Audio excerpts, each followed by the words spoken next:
Bismillahirrahmanirrahim. Sal bani Israil kam atainahum min ayatin bayyinah wa man yubaddil ni'matallahi min ba'di ma za'at fa innallaha syadidul 'iqab. Yaqulu ta'ala mukhbiran an bani Israil, seakan-akan Allah bertanya ke orang-orang Israel, kam sahidu ma'a Musa min ayatin bayyinah.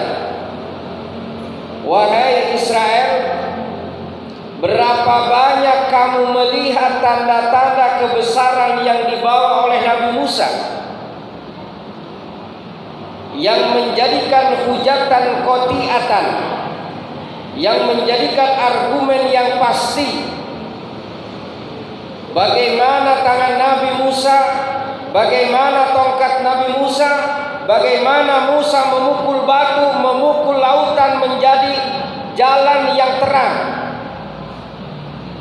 Wa makana min tadlilil ghamam alaihim fi sidatil har. Malah kamu pernah menyaksikan bagaimana di tengah terik yang panas Nabi Musa berjalan sementara awan mega menaunginya. Nabi Musa ke arah barat, awan ngikutin, sehingga panas yang mencekam tidak dirasakan oleh Nabi Musa. Itu disaksikan oleh orang-orang Bani Israel. Bahkan Allah turunkan manna wa salwa wa ghairi zalik min ayati dzallati ala wujuhil fa'ilil mukhtar. Banyak sekali mukjizat-mukjizat Nabi Musa yang dipertontonkan oleh Allah untuk mengajak orang-orang Israel agar semakin yakin dan beriman kepada Allah. Tapi sekali hadirin, begitu dasar jeleknya orang Israel, banyak sudah pertanda yang Allah lihatkan, beragam mukjizat Allah pertontonkan Musa. Sekali lagi, orang-orang yang emang kupingnya sudah ditutup, orang-orang yang emang mata hatinya sudah tertutup, banyak sekali nikmat, banyak sekali mukjizat, tapi kekeh dia tidak mau beriman kepada Allah. Sampai Allah ancam, wa may yubadil ni'matallah, siapa orangnya yang menukar, menggantikan nikmat Allah, mim ba'di ma ja'atsu, setelah nikmat itu datang, bukan disyukuri. Allah berikan kesehatan, bukan disyukuri. Allah berikan mata, bukan disyukuri, malah diganti dengan kekufuran kepada Allah, diganti dengan maksiat kepada Allah. Maka ingat, fa innallaha syadidul iqab, Allah maha dahsyat siksanya, Allah maha kuat siksanya. Siapa yang diberi nikmat lalu ingkar, siap-siap menerima azab. Sudah saya jelaskan para hadirin bahwa azab Allah tidak akan segan-segan diturunkan ke bumi ini bila mana 3 kelompok orang beragam. Pertama, siapa? Allah seperti kaum Sabah. Allah berikan banyak kenikmatan, Allah katakan kemurahan dalam hidup, kebahagiaan dalam hidup, tapi lalu fa'ankara bi an umila, mereka berinkar dengan nikmat-nikmat Allah. Karena ingkar dengan nikmat Allah, tidak syukur, fa'adaqahullah, Allah cicipkan, Allah berikan rasa kepada dia, libasal ju'i wal khauf, rasa lapar, rasa takut. Kenapa? Nikmat yang Allah berikan bukan disyukuri, malah dia maksiat kepada Allah. Yang kedua, jadi kalau kita tidak ingin azab Allah turun, Allah ngasih nikmat disyukurin ya Pak. Allah ngasih sehat disyukurin. Ya. Ada istilah yang jauh itu bukan ke Maroko, yang jauh itu bukan ke Amerika, yang jauh itu ke masjid. Banyak orang yang punya duit, banyak orang yang sehat, tapi tidak bisa berjalan menuju masjid.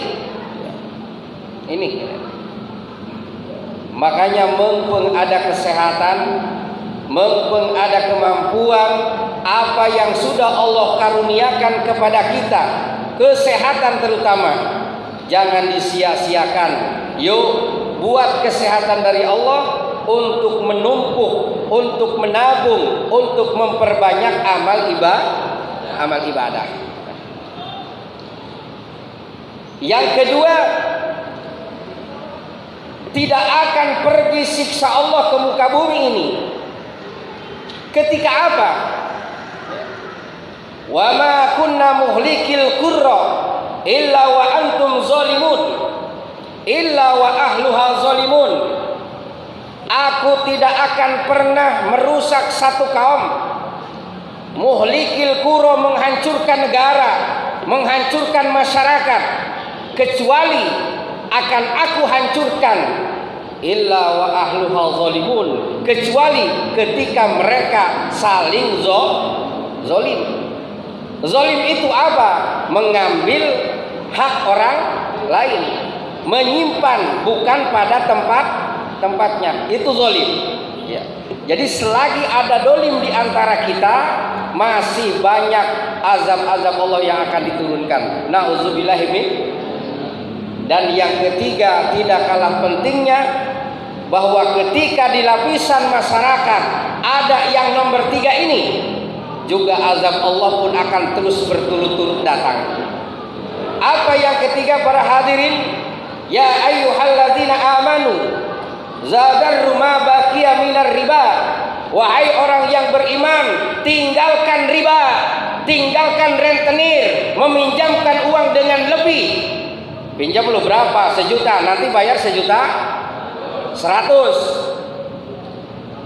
Atau sebaliknya, membikin akad dengan menguntungkan, kullu qardin jarri naf'in fahuwa riba, meminjamkan dengan mengambil untung, itu riba.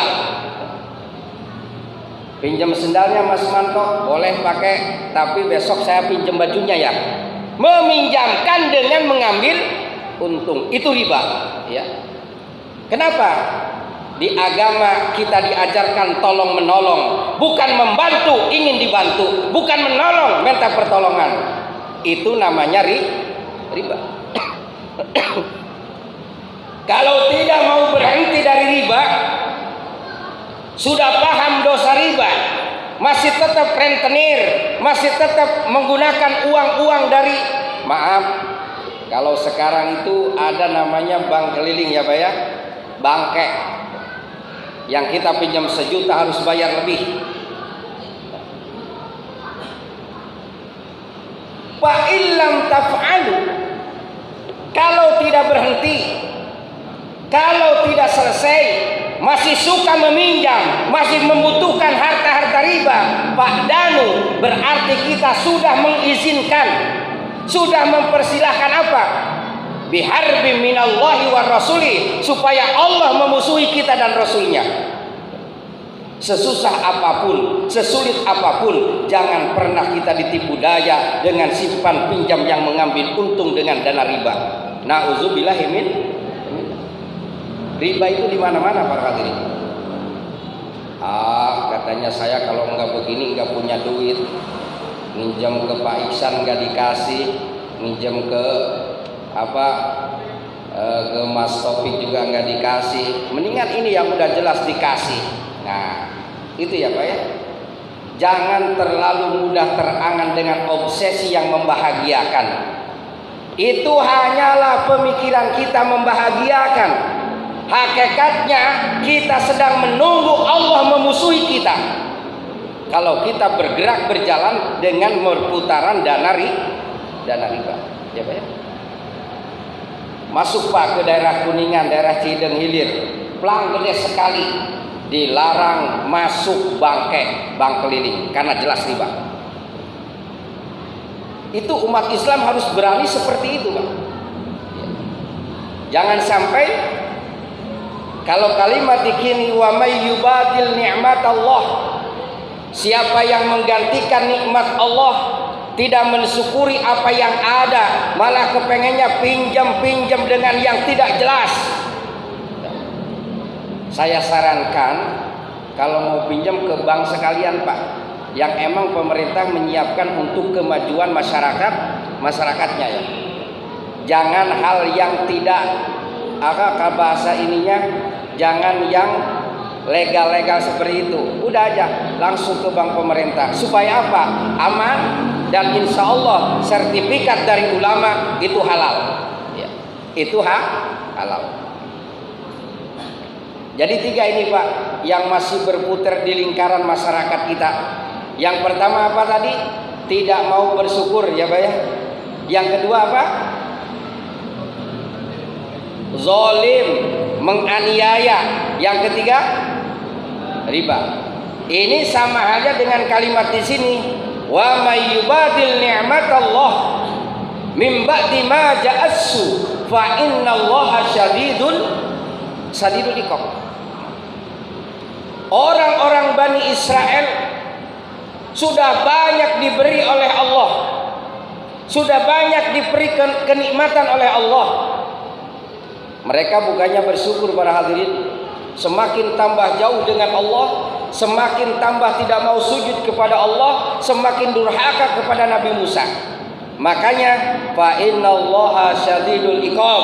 Ingat, ini Allah yang punya siksa maha dahsyat. Nikmat Allah yang diberikan lalu kamu tukar dengan kufur kepada Allah, bersiap-siaplah menerima siksa Allah.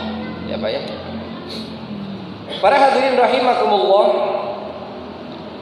dari cerita nikmat lalu ayat berikutnya dikatakan zuyyina lillazina kafarul hayatud dunya, dan ini pun merupakan kenikmatan, para hadirin.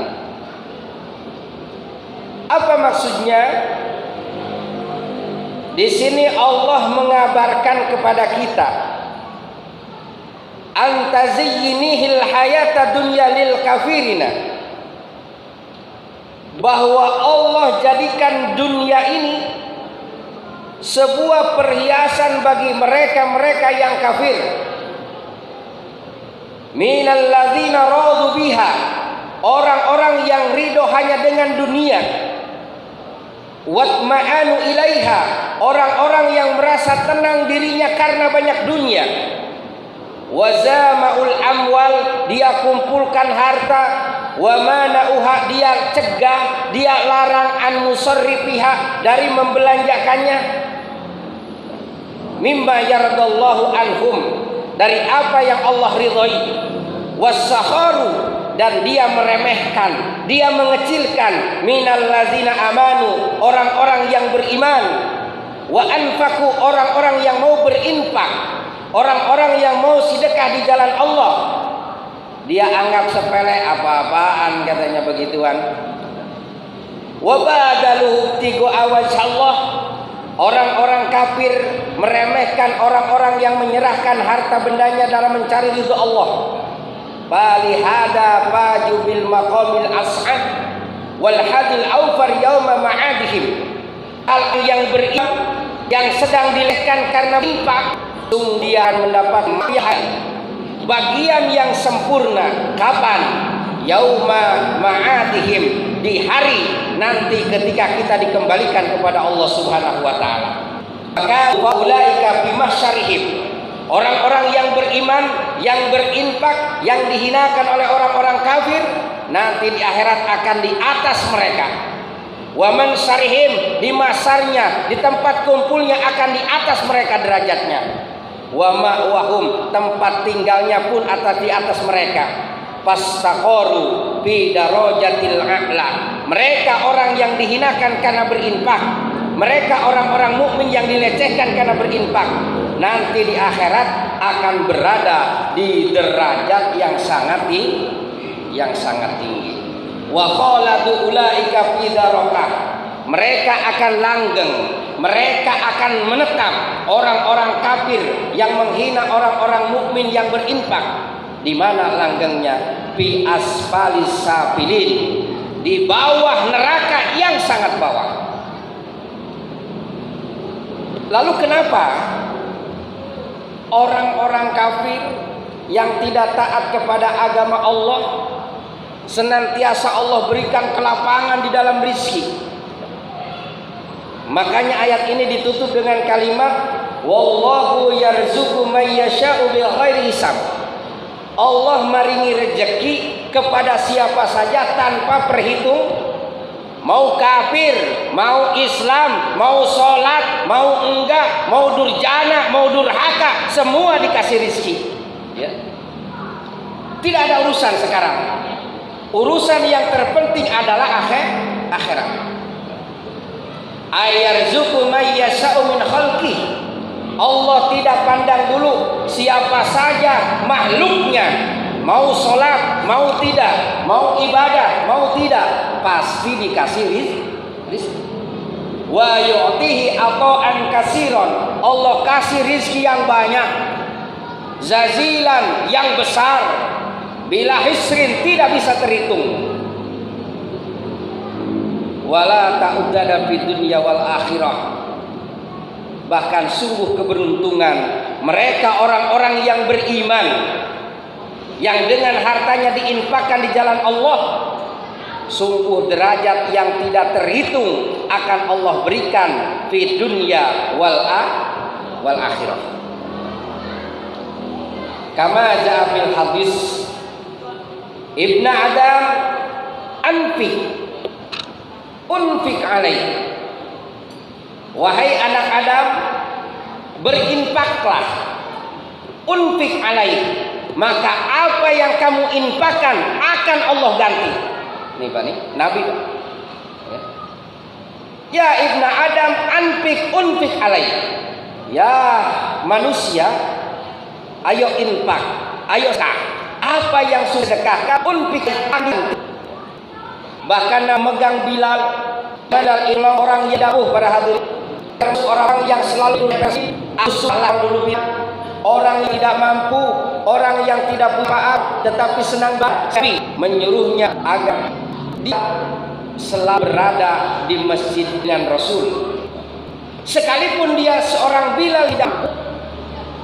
Nabi memegang pundaknya, anfik Bilalan, wahai Bilal, infak kamu, sempuh kamu, adanya kamu, jangan malu karena sedikit, jangan bangga karena banyak.